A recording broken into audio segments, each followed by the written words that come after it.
Die basis wat ons moet lê in die skrif, kom uit Hebreërs 11. So, as jy nou net na hierdie gedeelte luister oor gebed, dan gaan jy heeltemal te mekaar wees, okay? Ons het 2 dele al klaar gemaak, ons is besig met die 3de deel, ek is jammer dit vat so lank, maar weet jy wat, daar's my ouens wat sukkel om te verstaan, en ek is een van hulle. Maar ek wil graag net Hebreërs 11 gebruik as die basis vir dit, wat ek tot dusver vir julle verduidelik het. Weereens, gaan ons in die Skotse Bybel toe, dat ons mooi kyk na die Engels. Now faith, ja, now faith is the assurance. Nou hierdie is die Amplified Bible. It's the assurance. Luister wat lê tussen hakies. The confirmation, the title deed. The confirmation, the title deed of the things we hope for, being the proof of things we do not see, and the conviction of their reality. Faith perceiving as real fact what is not revealed to the senses. Hoe duidelik wil jy dit kry? So wat is geloof? Nou, die Afrikaanse vertaling, wel een van hulle is nou 'n paar van hulle, maar die een wat ek altyd gelees het was, dis 'n vaste vertroue.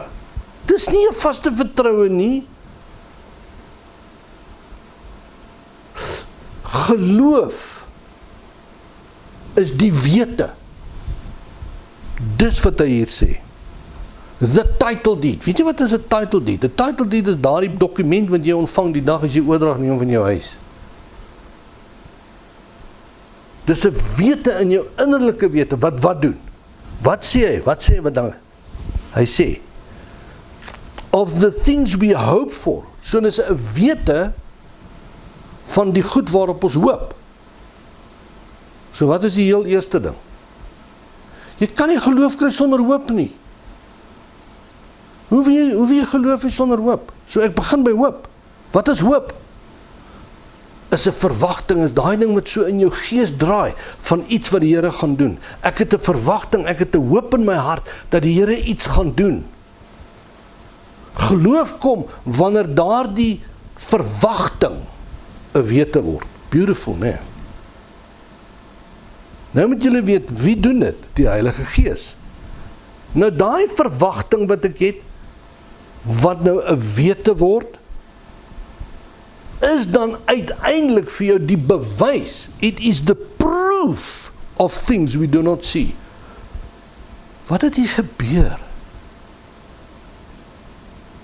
Ek het 'n kykie gekry in die geesteswêreld. Ek het die boodskap uit die geesteswêreld ontvang binne in my hart vir dit wat die Here gedoen het in die situasie, alhoewel die omstandighede glad nie beweeg het nie. Hey man, hoe praat ons nou? So wat is die kern daarvan? It is the proof of things we do not see. It is a conviction of the reality. Hoor mooi, jy weet, daai ou is genees. Nou kom ons maak dit eenvoudig. Ek probeer dit eenvoudig maak, ek lees nie net vir julle die skrif nie, ek probeer die skrif bietjie vorm gee. Nou oké, lekker styf sit nou. Die voorbeeld wat ek wil gebruik is 'n vrou se baarmoeder.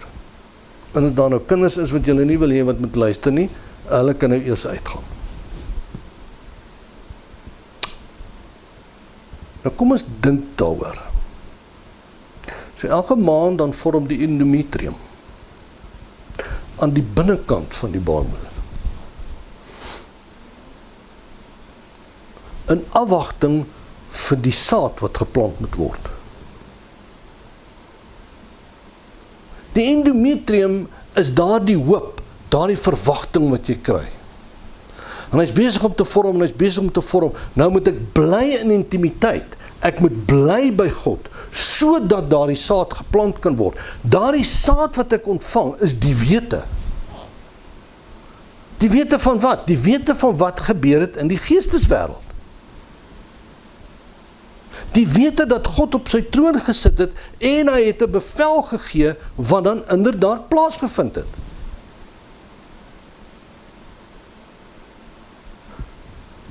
Dis geloof. En dan begin ons die Here dankie sê, vir dit wat hy gedoen het. Nou kan jy dink, hoe mal klink dit? Maar ek wil jou 'n voorbeeld noem, en 'n voorbeeld gee. 'n Ma en pa, sy dogtertjie, sy was 2 jaar oud gewees, het inderdaad gesterf in die hospitaal. Sy was in die spesiale eenheid, maar wat noem hulle dit, hoë sorg eenheid, en sy het gesterf. Maar die storie loop as volg. Hulle het die kind ingebring, hulle het haar daar in die hoë sorg eenheid gesit. Ek weet nie wat, kan nie onthou wat sy siekte het sy gehad nie, maar die ma en pa het gesit in die wagkamer waar hulle in die hoë sorg eenheid kon kyk.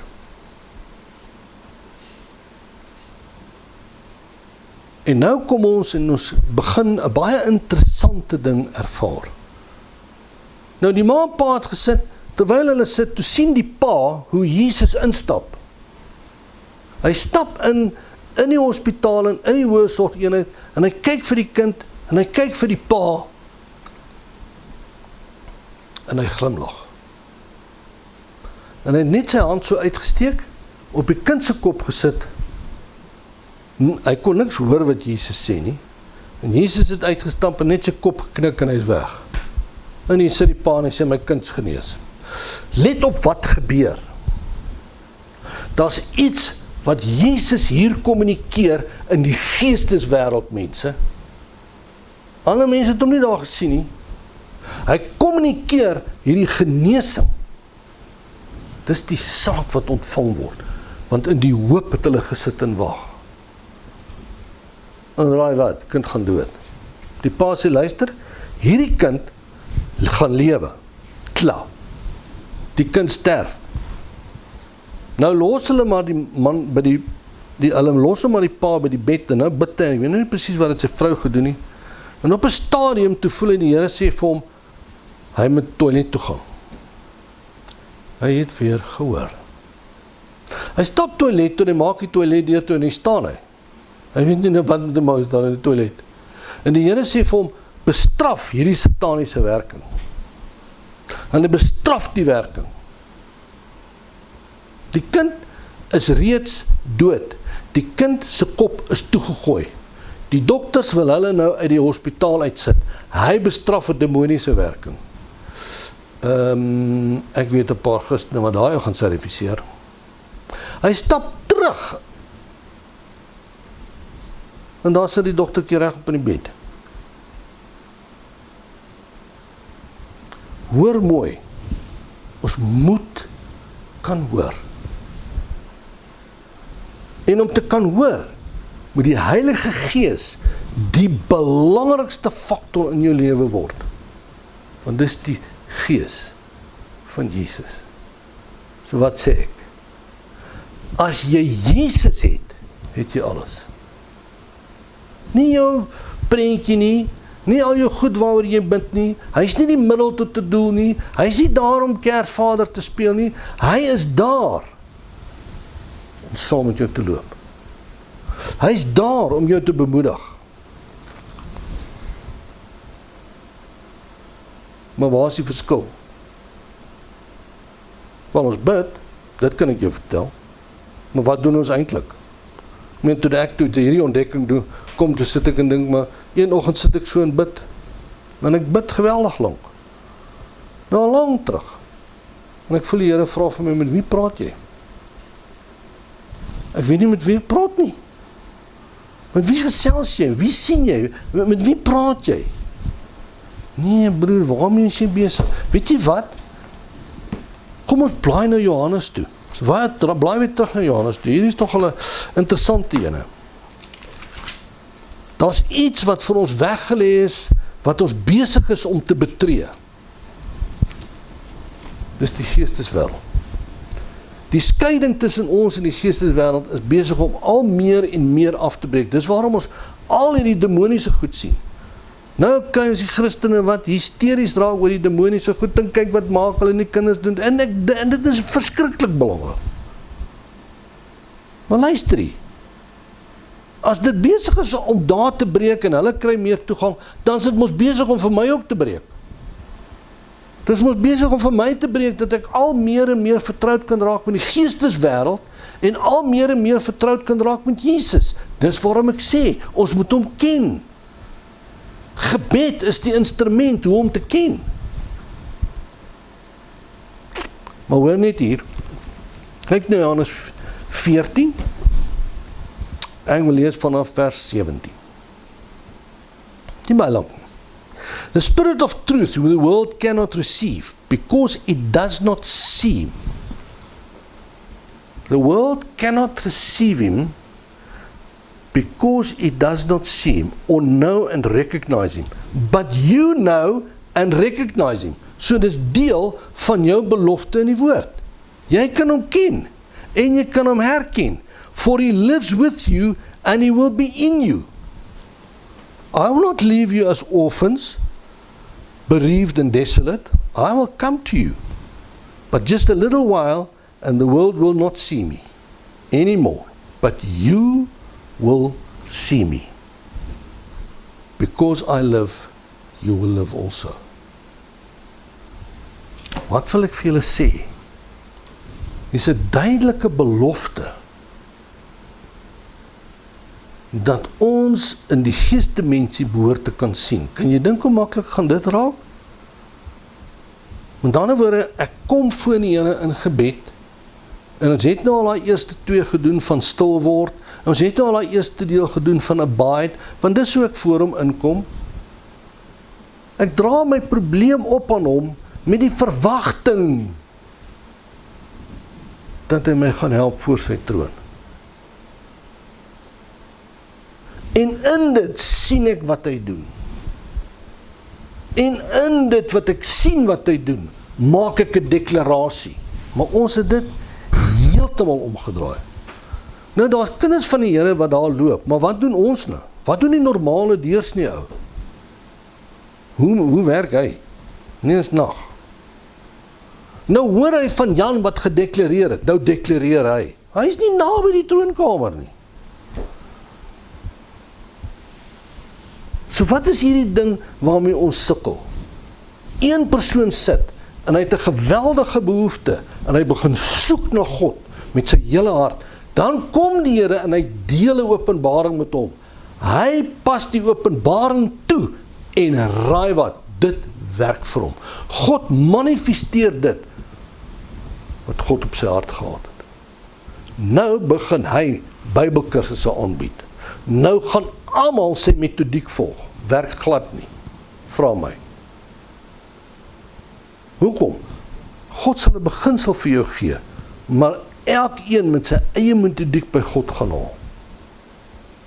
Want wat doen ons nou? Nee, nou moet ons gaan oorlog voer. Het jy by die Here gehoor om dit te gaan doen? Nee. Maar jy hoef nie te wag nie. Broer, jy wat wag sal niks kry nie. Weet jy wat? Nou moet ons gaan oorlog voer. Jy sien, nou gaan voer ons oorlog, en ons gaan te kere, en ons sny, en ons kap, en ons praat. 3 maande later, dan gaan ek terug, en dan sit ek en dan sê ek, nou, wat het nou hier verander? Dan het niks verander nie. Maar niemand vra dit nie. Niemand gaan en sê, luister, wat is hier aan die gang nie? Ek het so op 'n stadium in 'n gemeente gesit, saam met 'n pastoor, en toe daag ek hom uit. Toe sê ek van, kyk hierdie mense wat uitkom, dan bid hulle vir hulle. Volg hulle op en gaan kyk jy. Weet jy wat? Ek wonder of daar 10% is wat toe nog genees was. Dit kan om ander redes wees, ek hoor, maar hoor net wat ek sê. Daar's geen persepsie wat ons het van wat in die geestesdimensie aangaan, wanneer ons in gebed ingaan nie. Nee, maar weet jy wat? Die Here het my die autoriteit gegee. Die Here het dit vir my gegee, en daarom moet ek uitgaan. Ek moet uitgaan, en ek moet in 'n geveg intrees met Satan. En weet jy wat? dit wat ek doen, dit gaan die Here seën. Dit is nie so nie. Dit is glad nie so nie. Want Fred Roberts, wat onder in Natal was, het dit vir my bewys. Wat het hy gedoen? Hulle moet uitgaan. Hulle moet nou gaan getuig. Hulle moet nou die mense by die Here uitkry. Man, ek was self deel van dit. Ek het in Hilbera se strate op en afgeloop. Ek moes in Sunnyside op en afgeloop. Dat niks gebeur nie. Ek is die enigste ou wat terug gaan en sê, maar boys, dit kan nie die Here wees nie, het niks gebeur. O nee broer, jy moet net glo. Ag, asseblief man. So nou gaan ek uit. Want hoekom? Die Here sal my volg. Moenie worry nie, gaan jy net, gaan net doen wat jy moet doen, die Here sal dit seën. Nou hoor wat ek jou vanmôre sê, ek sien dit nie. Ons moet stop, en ons moet gaan staan en kyk. Wat is dit wat hy sê? Kyk na Johannes 12, in vers 26. In Johannes 12 vers 26 hanteer ons die situasie van wat presies hier gebeur. Kyk wat sê hy. If anyone serves me, he must continue to follow me. Nogal interessant die woord follow, né? He must follow me, to cleave steadfastly to me and wholly. Dan kom hy dan sê, he must conform to my example in living, and if need be, in dying. And wherever I am, there will my servant be also. End of argument. Jy volg hom, hy volg jou nie. Romeine 8 vers 14 is duidelik op daai punt. The sons of God are being led by the Spirit of God. Ons moet wag om te hoor wanneer God beweeg. Ons moet wag om te sien wat hy sê. En wanneer ons bid, moet ons die geestesvermoë hê om te kan sien wat is hy besig om te doen in die geesteswêreld. Hoe eenvoudig is dit? Ek weet dit, jy gaan vir my sê, maar dit is moeilik, ons kry dit nie reg nie. Want waarom? Ons basis van gebed is verkeerd. Ons basis van gebed is nie so lekker nie. Ons moet dan kyk na die basis. En die basis waarop ons gaan, het ons begin deel. So ek wil jou 'n tydjie gee, gaan kyk na die 2 opnames wat ons gedoen het, oor die stilte tyd, en oor abide. Laat dit in julle harte insink, sodat wanneer ek terugkom, om met julle te praat, oor sy teenwoordigheid, dat julle kan verstaan, wat ek probeer sê.